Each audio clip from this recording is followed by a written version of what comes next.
Samsung Gear 360 is a 4K 360 camera that costs around $230 US. The camera allows you to take stills and shoot video, but most of the potential buyers seem to be more concerned about the video capabilities of the camera rather than stills. Before I dive into the review, I want to quickly discuss what exactly is 360 video and why the 4K of this camera appears much softer than standard 4K. The camera records two images coming from the two sides of the camera and pairs the two images together in one video file, which looks a little bit like this.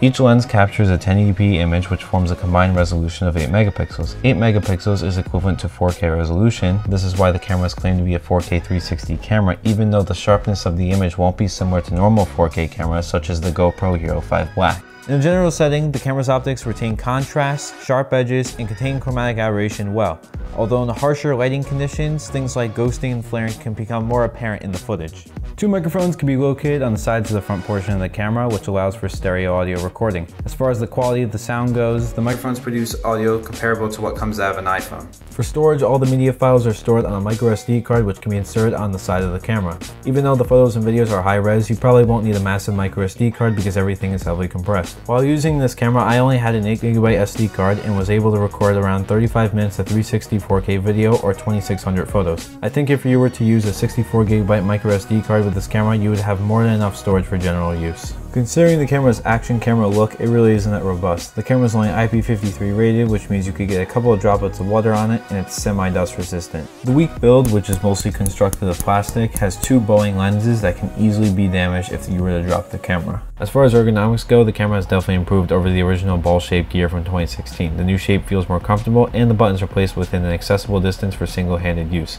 Also on the bottom of the camera, there is a 1/4 inch thread for tripod mounting. In picture mode, the camera combines two 7.5 megapixel stills, which forms a 15 megapixel 360 still.